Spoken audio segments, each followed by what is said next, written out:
কিয়ামতের ময়দানে বহু মা বহু বাবা সন্তানের মামলায় আল্লাহর আদালতে আসামির কাঠগড়ায় দাঁড়ায় থাকবে।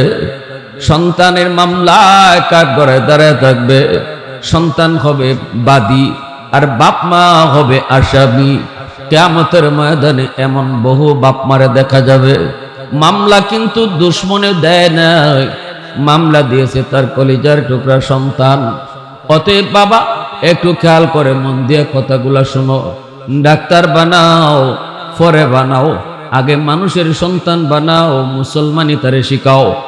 5টা বছর নুরানি মাদ্রাসায় সন্তানরে পড়াও, এরপরে তারে স্কুলে দাও।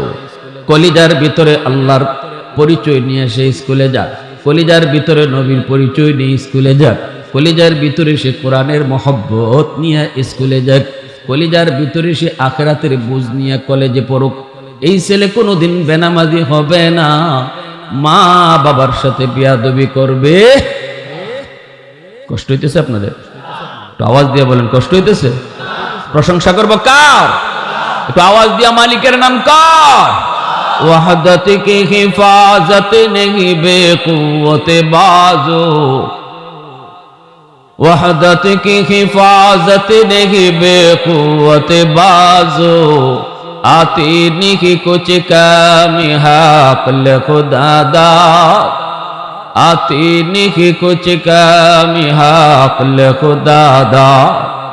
ऐ मर्द खुदा तुझको कुव्वत नहीं हासिल, जा बैठ किसी गार में अल्लाह को करिया, ये सच है कि बातिल की तरफदार नहीं हम, गद्दार न समझो हम गद्दार नहीं हम, फूलों की तरह नरम मिजाज अपना है नज़र, हम तीर नहीं नेज़ा व तलवार नहीं हम, हम तीर नहीं नेज़ा व तलवार नहीं हम।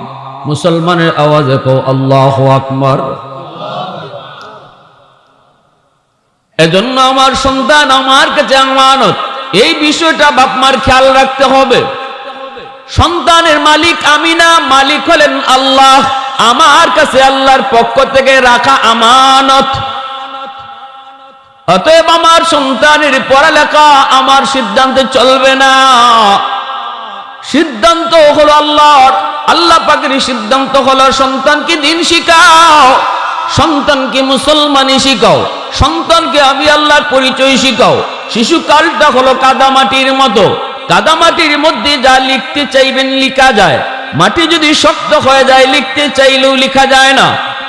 শিশুদের মন হলো নরম নরম, যা শিখাইবেন তাই বুঝবো। চারা গাছের মধ্যে যদি পানি দেওয়া হয় তাহলে গাছের ফায়দা হয়, গাছ যদি মোটা হয়ে যায় পানি দিয়া লাভ নাই। এজন্যই আমার সন্তানের জীবনের ফাউন্ডেশন শিশুকাল। শিশুকালটা অনেক গুরুত্বপূর্ণ। শিশুকালে নজর রাখতে হবে আমার সন্তান কোন পরিবেশে সে বড় হইতেছে, আমার সন্তান কোন পরিবেশে লেখাপড়া করে, আমার সন্তান কোন পরিবেশে সে বড় হয়। এটা বাপ মার নজর রাখতে হবে, ভালো করে মনে রাখতে হবে। এ যুবক, এজন্য বলতেছি বাবা হওয়া সহজ, কিন্তু লোকমান হাকিমের মতো আদর্শ বাবা হওয়া কঠিন। মা হওয়া সহজ, মঈনুদ্দিন চিশতির মার মতো মা হওয়া কঠিন। একদিন প্রথম দিনে 90,000 হিন্দু চিশতির চেহারা দেখা কালেমা পড়ে মুসলমান হয়ে গেছে। চিশতির মা বলতেছে, বাবা এটা তোমার কোনো বাহাদুরি নয়, এই বাহাদুরিটা হলো আমি মার। কারণ আমি মা জীবনে কোনোদিন তোমাকে অজু ছাড়া দুধ খাওয়াই নাই। এজন্য বলতেছি শুনবেন, পেটে সন্তান থাকতেই মার আসর সন্তানের উপরে পড়ে। দুধ খাওয়ানোর সময় মা যা করে মার আসর সন্তানের উপরে পড়ে। ঘরের ভিতরে বাপ মা যা করবে সব কাজের আসর সন্তানের উপরে যা পড়বে। পেটের সন্তান নিয়ে যদি মা বেশি বেশি মিষ্টি খায়, সন্তান বড় হওয়ার পরে মিষ্টি প্রিয় হয়। পেটের সন্তান নিয়ে যদি মা বেশি বেশি টক খায়, সন্তান বড় হওয়ার পরে টক প্রিয় হয়। পেটের সন্তান নিয়ে যদি মা বেশি বেশি ঘুমায়, সন্তান বড় হওয়ার পরে অলস হয়। পেটের সন্তান নিয়ে যদি মা ঘরের কামকাজ করে, সন্তান বড় হয়ে কর্মঠ হয়। পেটের সন্তান নিয়ে যদি মা বেপরদায় চলে, সন্তান বড় হইয়া ব্রেন ঢিলা হয়, প্রতিবন্ধী হয়। পেটের সন্তান নিয়ে যদি মা পর্দার ভিতরে চলে, এই সন্তান মেধাবী হয়, তীক্ষ্ণ জ্ঞানী হয়। পেটের সন্তান নিয়ে যদি মা গান শোনে, সন্তান বড় হইয়া গায়ক হয়। পেটের সন্তান নিয়ে যদি মা কোরআন তেলাওয়াত বেশি বেশি করে, এই সন্তান অল্প দিনে হাফেজ কোরআন হয়। এজন্য ভালো করে ইয়াদ রাখবেন, আমার সন্তানের ভবিষ্যৎ যদি অন্ধকার হয়, সে যদি বেনামাজি হয়, সে যদি মদখোর হয়, সে যদি গাঞ্জাখোর হয়, সে যদি সুদখোর হয়, ঘুষখোর হয়, সন্তান যতটা দায়ী হবে, বাপ মা ডাবল দায়ী। বাপ মা, আপনারা আমার উপর কষ্ট নিয়েন না, কথাটা আমার না, কথাটা আল্লাহ রসুলের। নবীজি বলেছেন, ফাআবাওয়াহু ইউহাব্বিদানিহি আও ইউনাসসিরানিহি আও ইউমাজ্জিসানিহি। হ্যাঁ, মা বাবা তার দায়িত্ব ঠিকমতো আদায় করার পরেও যদি সন্তান বেলাইনে বেফতে যায়, যাইতে পারে, ইল্লা মাশাআল্লাহ যাইতে পারে, কিন্তু এর পিছনে কি হিকমত এটা আল্লাহ ভালো জানে। যেমন নূহ আলাইহিস সালাম এত বড় পয়গম্বর, তার সন্তান কেনান, সেও তো পথভ্রষ্ট হয়েছে, ঠিক না? তাই বলে কি নবীরে আমরা বুঝতে পারবো যে নবী তার সন্তানের হক আদায় করে নাই? এই কথা কি বলা যাবে? অসম্ভব, হবে না। বড় বড় বুজুর্গ উলামায়ে কেরামের সন্তানও মাঝে মাঝে এক দুইটা বেফতে বেলাইনে যায়, তারা তাদের দায়িত্ব আদায় করার পরেও এর পিছনে হিকমতকে আল্লাহ ভালো জানে। তবে এই কারণে হাসরের মাঠে সন্তান আল্লাহর আদালতে বাপ মারে দায়ী করতে পারবে না, আর মামলা দিলেও সেটা মামলা গ্রান্টেড হবে না যদি বাপ মা তার দায়িত্ব আদায় করে নেয়। ঠিক কিনা জোরে বলেন? আপনারা এইদিকে হাঁটাচলা কম করেন একটু প্লিজ, একটু আমার সময় দেন। পরিবেশটা যত শান্ত থাকবে আমার কথাগুলা গোছালো হবে, নতুবা কথাগুলো আউলা জাউলা হবে।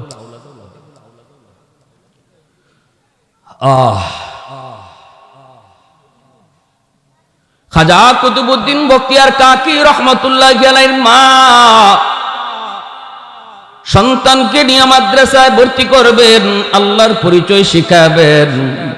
মা তার দায়িত্ব আদায় করার জন্য উস্তাদের কাছে এসে বলতেছেন, উস্তাদজি আমার সন্তানকে আপনি আলিফ বা শিখায় দেন। আগে তো মার দায়িত্ব ঘরের মধ্যে রয়েছে, ঘরের ভিতরেও বাপ মার কিছু দায়িত্ব রয়েছে। ঘরটা হলো সন্তানের সর্বপ্রথম বিদ্যালয়, মা বাবা হলো তার জীবনের প্রথম উস্তাদ। সন্তান তার জীবনের সর্বপ্রথম উস্তাদের কাছ থেকে সর্বপ্রথম বিদ্যালয়ে যা দেখে, যা শুনে, সব কিছু তার দিলের মধ্যে পাথরে খোদাই করে লিখলে যেমন ভাবে লেখা হয়, কোনো দিন মিটে না। ঘরের মধ্যে সন্তান শিশুকালে যা দেখবে শুনবে, এটাও তার মরণ পর্যন্ত ইয়াদ থাকে।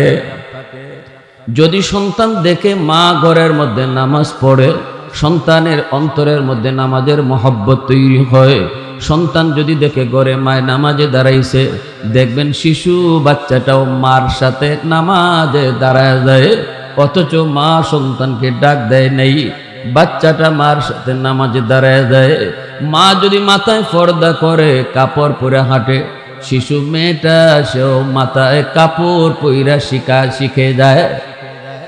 ঠিক কিনা? আওয়াজ দিয়ে বলেন।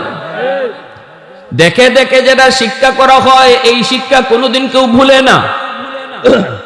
দেখে দেখে যেই শিক্ষা অর্জন করা হয়, এই শিক্ষা অন্তরের ভিতরে বসে যায়, এই শিক্ষা কখনো ভুলে না। সন্তান ঘরের মধ্যে যেটা দেখবে, যদি দেখে বাপ মায় ঝগড়া করে, এই ঝগড়ার বদ আসর সন্তানের ব্রেইনে গিয়ে পড়ব। মা বাবায় ঝগড়া করলো, কিন্তু ক্ষতি হবে সন্তানের। আওয়াজ দেন না? হ্যাঁ, তুমি বাবা তোমার স্ত্রী হিসেবে গালি দিয়ে দিছো, দিতে পারো, কিন্তু তুমি জানো না এই গালিটা যে সন্তানের শুনছে আর দেখছে, এর কতটা প্রভাব এই বাচ্চার উপরে পড়ছে। এই বাচ্চাটার কতটা ক্ষতি হয়েছে এটা তুমি বাপ মা এখন টের পাবা না। সে কিন্তু মঈনুদ্দিন চিশতির মতো আল্লাহর ওলি হইয়া দুনিয়া আসছে। আমার বাচ্চাটা কিন্তু আব্দুল কাদের জিলানির মতো আল্লাহর ওলি। এই কথা আমি মৌলবীর নয়, এটা আল্লাহর নবীর কথা, আল্লাহ নবীর কথা। আমার যে বাচ্চার সামনে আমি স্বামী স্ত্রী ঝগড়া করলাম, আমারই বাচ্চা মঈনুদ্দিন চিশতির মতো আল্লাহর ওলি, আব্দুল কাদের জিলানির মতো ওলি। তার বিলায়াত, তার এই বুজুর্গি নষ্ট করতেছি আমি মা, আমি বাবা। সালাম কালাম সন্তানকে শিশুকালে শিখানো বাপ মার দায়িত্ব। মুরব্বী দেখলে সালাম দাও, সালাম দাও শিখানো বাপ মার দায়িত্ব। ঠিক না? জোরে বলেন। আমার সন্তানকে কালেমা শেখানো নামাজের বাপ মার দায়িত্ব, নামাজ কালাম শেখানো বাপ মার দায়িত্ব। এখনো আমার মনে পড়ে, আমি যখন ছোট্ট ছিলাম, শিশুকালে ছিলাম, ঠিক মতো বুঝি নাই। আমার এখনো মনে আছে, বয়স তখন আমার হয়তো 7 বছর, হয়তো বা 8 বছর। আমার আব্বা একজন জেনারেল শিক্ষিত মানুষ, আলেম নন, কিন্তু ধর্মীয় শিক্ষায় বড় করেছেন। শিশুকালটাই ছিল ঘরের মধ্যে ধর্মীয় শিক্ষার প্রশিক্ষণ। আব্বা সালাম কালাম শিখাইলেন, মুরব্বী দেখলে সালাম দিতে হয়। আব্বা আমাদের এক রুমে বসে আছেন, আব্বার একজন বন্ধুকে নিয়ে আমি তো রুম থেকে আব্বার রুমে যা ঢুকলাম, কিন্তু সালাম দেই নাই। ছোট মানুষ ভুলে গেছি, মনে নাই, সালাম দেই নাই। বাবার পাশে যাওয়া মাত্রই দেখি বাবার চেহারাটা লাল। আব্বু আমারে বলতেছেন, বাবা সালাম দিলা না কেন? লজ্জা পেয়ে গেছি, সাথে সাথে বলতেছি আসসালামু আলাইকুম ওয়া রাহমাতুল্লাহ। আব্বুর বন্ধু যে ছিলেন আঙ্কেল বলতেছে ওয়া আলাইকুমুস সালাম ওয়া রাহমাতুল্লাহ। আমার মাথায় হাত বুলাইয়া আঙ্কেল দোয়াও দিচ্ছেন, কিন্তু আব্বার এখনো মুখে হাসি আসে নেই। আব্বার মুখ এখনো অনেক বেজার, এখনো চেহারাটা অনেক গুসরা। আব্বু বলতেছেন, বাবা তোমার এই সালাম আমি নিলাম না, এই সালাম আমি নিব না। রুম থেকে বের হও, বের হইয়া আবার রুমে ঢুকো, আর ঢুকার সময় সালাম দিয়ে ঢুকো। কারণ আব্বা তোমার এইভাবে সালাম শিখাই নাই, সালাম শিখাইছি রুমে ঢুকতেই সালাম দিয়া ঢুকবা। সেই 8 বছরের কথা এখনো আমার মনে আছে। এর নাম হলো বাবা, এর নাম হলো, আমি আগেই বলছি, বাবা হওয়া সহজ, লোকমান হাকিমের মতো বাবা হও। এর জন্য আল্লাহ কোরআনে লোকমান হাকিমের নামে সূরার নামকরণ করছে। দুনিয়ার সকল বাবাকে আল্লাহ মেসেজ দিচ্ছেন, বাবা শুধু বাবা হইও না, শুধু বাবা হইও না। আমি আল্লাহর কাছে শুধু বাবা হওয়া পছন্দ না, লোকমান হাকিমের মতো বাবা হও। আমার ভাইয়েরা বন্ধুরা, যুবক, তখন আমার আঙ্কেল বলতেছিল, ভাই বাদ দেন, ছোট মানুষ বুঝে না, সালাম তো দিলই, আমি তো সালাম নিলাম। কিন্তু আব্বু বলতেছেন, ভাই তুমি আমাকে নিষেধ করবা না। বাচ্চাটারে রুম থেকে আবার বের করায়া সালাম দিয়া যদি তার রুমে না ঢুকাই, তাহলে এই ভুল তার সারা জীবন মনে থাকবে না। দেখছেন, আমার আঙ্কেল যতই রিকোয়েস্ট করেছেন, আব্বা রিকোয়েস্ট মানেন নাই। আমাকে রুম থেকে বের হতে হয়েছে, রুম থেকে বের হয়েছি, বের হয়ে আবার রুমে ঢুকছি, তো সালাম দিয়া ঢুকছি। এজন্যই বলতেছিলাম, খাজা কুতুবউদ্দিন বখতিয়ার কাকি রহমতুল্লাহি আলাইহির মা সন্তানকে যা শিখাইবার নিজের ঘরে শিখাইলেন।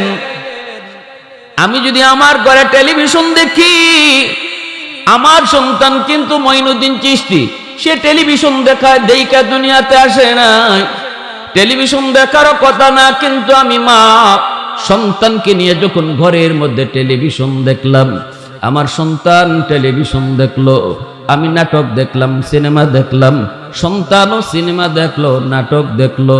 আমার সন্তানের বুজুর্গি নষ্ট করলাম আমি মা, আমার সন্তানের বুজুর্গি নষ্ট করলাম আমি বাবা। আমার সন্তান কবরেও যাইতো চিশতি হইয়া, কবরেও যাইতো জিলানি হইয়া, কিন্তু আমার সন্তানের ভবিষ্যৎ অন্ধকার করতেছি আমি মা। কুতুবউদ্দিন বখতিয়ার কাকি রহমতুল্লাহি আলাইহির মা বলতেছে, উস্তাদ জি আমার সন্তানকে আপনি আলিফ বা শিখিয়ে দেন। এইবার উস্তাদ বলতেছে, বাবা বলো আলিফ বা তা সা। কিন্তু ছোট্ট বাবু কুতুবুদ্দিন উস্তাদকে বলতেছেন, না গো উস্তাদ জি, আলিফ বা তা সা নয়, আলিফ লাম মিম যালিকাল কিতাবু লা রাইবা ফীহ। অবাক হয়ে উস্তাদ তো নীরব, নিস্তব্ধ হয়ে গেলেন। উস্তাদ, এ বাবা কুতুবুদ্দিন, কি বলতেছো? আরো পড়ো, আরো পড়ো। উস্তাদকে বসায় রেখে ছোট্ট বাবু কুতুবুদ্দিন কোরআনুল কারীমের 15 পারা হিফজ শোনায় দিলেন। উস্তাদের চোখ থেকে দরদর করে পানি পড়ে আর কান্দেন। পড়া শেষ হতেই উস্তাদে কই, বাবা চলো তোমার মার কাছে যাব। মা গো, কেন তুমি মজা করছো, ঠাট্টা করেছো? তোমার কুতুবুদ্দিন 15 পারার হাফিজ, আর আমাকে তুমি যা বললা আলিফ বা শিখামু। বলা মাত্রই মা সেজদায় পড়ে আল্লাহর শুকরিয়া আদায় করে। আর উস্তাদকে বলতেছে, উস্তাদ জি খোদার কসম, আমি মা নিজেও জানি না আমার কুতুবুদ্দিন কেমন করে 15 পারা হাফিজ হয়েছে। তবে দূর মনে পড়ে গো উস্তাদ জি, আমি মা যখনই আমার কুতুবুদ্দিনকে দুধ খাওয়াইছি তখনই কোরআন তেলাওয়াত করেছি। আমার কুতুবুদ্দিন একদিকে মার দুধ খেয়েছে আর একদিকে কান দিয়ে আমার কোরআন তেলাওয়াত শুনছে। মনে হয় দুধের সাথে তিলাওয়াত যায় ঢুকছে। সুবহানাল্লাহ। এ আল্লাহর গোলাম, একটু তোমরা কও, দুধের সাথে তিলাওয়াত করলে যদি তিলাওয়াত ঢুকতে পারে, যদি কোনো মা সন্তানকে দুধ খাওয়ানোর সময় গান শুনে, দুধের সাথে গানও ঢুকতে পারে কি পারে না? এজন্যই বলতেছিলাম, নবীজি কেন বলছেন কুল্লু মাউলুদিন ইউলাদু আলাল ফিতরা ফাআবাওয়াহু ইউহাব্বিদানিহি আও ইউনাসসিরানিহি আও ইউমাজ্জিসানিহি আও কামা ক্বালান নাবিয়্যু আলাইহিস সালাম। কেন নবী বলেছেন বাপ মার সিদ্ধান্ত যদি সঠিক হয় সন্তানের ভবিষ্যৎ আলোকিত হবে, আল্লাহর ওলি হয়ে কবরেও যাবে। বাপ মার সিদ্ধান্ত যদি রং হয় সন্তানের ভবিষ্যৎ অন্ধকার হবে। আল্লাহর ওলি না, সে যদি গুনাহগার হয়ে কবরে যায়, যে পরিমাণ শাস্তি সে জাহান্নামে ভোগ করবে, বাপ মার জন্য ডাবল শাস্তির আবদার করবে। কে করবে? দুশমন কয় না। কে করবে? কলিজার টুকরা সন্তান। যেই সন্তানের জন্য আমি রাতকে দিন করেছি, যেই সন্তানের জন্য আমি আমার সুখ শান্তি নিয়ে কুরবানি দিয়েছি, যেই সন্তানের জন্য নিজে সিরাল অঙ্গি পরেছি, যেই সন্তানের জন্য নতুন কাপড় কিনে ঈদগাহে নিয়ে গেছি, আমার সেই সন্তান কিয়ামতের ময়দানে আল্লাহর আদালতে মামলা বসাবে, আর সন্তানের মামলায় বহু বাপ মা জাহান্নামে জ্বলবে। এজন্য বলতেছি, শুধু বাবা হওয়ার শখ না, বাবা হওয়ার শখের বিষয় না, এটা বাবা হওয়ার দায়িত্বের বিষয়, বহুত বড় দায়িত্বের বিষয়। ভাইরা বন্ধুরা, জন্য বলতেছিলাম, যদি বাপ মা তার সঠিক দায়িত্ব ঠিক মতো আদায় করে রে আল্লাহর গোলাম, তাহলে আমার সন্তান আমার হক আদায় করবে, মা কদর করবে, বাবার কদর করবে, মা বাবার কদর করবে। এজন্যই তো ওয়াসকুরুনি রহমাতুল্লাহি আলাইহি মা বাবার কদর কইরা তিনি জগতের অলি শুধু না, ওলিদের সরদার হয়ে গেছে। সুবহানাল্লাহ। আল্লাহ নবী মদিনাতুল মুনাওয়ারা, নবীজি বলতেছেন, সাহাবীরা শুনো, আমি মনে হয় বেশি দিন আর দুনিয়া বাঁচবো না। আমার ইন্তেকালের পর আমার পরনের জুব্বাটা আমি একজনকে হাদিয়া দিমু। আবু বকর সিদ্দিক মনে মনে আশা নিয়ে বসা, রাসূলের এই জুব্বা তিনি হাদিয়া পাবেন। ওমর মনে মনে আশা করলেন নবীর জুব্বা হাদিয়া পাবেন। সাহাবীরা অনেকেই যার যার মতো করে অপেক্ষায়। কিন্তু মায়ার নবী আমার আপনার নবী দু জাহানের বাদশাহ তখন বলেন ওমর তুমি শোনো, আমার পরনের জুব্বাটা তোমরা কেউ পাবে না রে। আমার পরনের জুব্বা আমার ইন্তেকালের পর আমার একজন আশিক ইয়ামেনের করন এলাকায় থাকে, আল্লাহ আমাকে জানাইছে সে আমার বহুত বড় আশিক, আল্লাহ পাকের বহুত বড় বলি। আমাকে সে চর্ম চোখে কোনোদিন দেখে নাই, কিন্তু অন্তর চোখে আল্লাহ আমাকে বহুবার আমার পাগল রে আল্লাহ দেখায়া দিছে। আমার ইন্তেকালের পর আমি নবীর পরনের জুব্বাটা তুমি তারে হাদিয়া দিবা। সুবহানাল্লাহ। আর বলো ওমর বলো, সে আল্লাহর কাছে এত দামি, সে হাত উঠাইলেই আল্লাহ তার দোয়া কবুল করে। সে নাকি মুস্তাজাবুদ দাওয়া, কোন দোয়া আল্লাহ তার ফিরায় দেয় না। ওমর তুমি যদি তার সাক্ষাৎ পাও আমার জুব্বাটা হাদিয়া দিও, আর কইও আমার গুনাহগার উম্মতের জন্য সে যেন সুপারিশ করে। আওয়াজ দিয়া কও না সুবহানাল্লাহ, আর একটু জোরে কও না সুবহানাল্লাহ। मैं तालिब मौला हूँ मेरे इश्क निराला, मैं तालिब मौला हूँ मेरे इश्क निराला, है जुमला जहां जिनके तजल्ली से उजाला, है जुमला जहां जिनके तजल्ली से उजाला, मादरुद जहां गैर खुदा यार नदारम, যদি আদে খুদা হিচ দিগর কার নদারম, যদি আদে খুদা হিচ দিগর কার নদারম। মুসলমানের আওয়াজে কো আল্লাহু আকবার। আল্লাহ নবীর পরনের জুব্বা তিনি পাবেন। হযরত ওমর তিনি বলতেছেন নবী গো আমি তারে কেমনে চিনব? রাসূল বলেন তার চেহারাটা হবে এমন, তার চুলগুলি হবে এমন, বডিটা হবে তার এমন, হাতের তালুতে একটা সাদা দাগ দেখতে পাবা। হযরত ওমর বলতেছেন নবী গো আপনি তারে কোনোদিন দেখেন নাই, সেও আপনারে কোনোদিন দেখে নাই, অথচ তার চেহারা কেমন, বডি কেমন, চুলগুলি কেমন, কেমনে বলেন? রাসূল বলতেছে উমর রে আল্লাহ স্বপ্ন যুগে অন্তর চোখে বহুবার তারে দেখায়া দিছে। নবীজির ইন্তেকালের পর ওমর পর এই জুব্বা নিয়া ইয়ামেনের করন এলাকার সেই ওয়াইসকে তিনি খুঁজতেছেন। এক রিওয়ায়াতের মধ্যে এসেছে তিনি গেছেন ইয়ামেন, চলে গেছেন আলী রাদিয়াল্লাহু তাআলা আনহুকে নিয়া, যাইয়া বলতেছেন করন এলাকা কোথায় একটু আমারে তোমরা কও। চলে গেলেন, যা দেখেন মানুষে জিজ্ঞেস করেন তোমরা ওয়াইজ নামে কাউরে চিনোনি? মানুষেরা কয় না।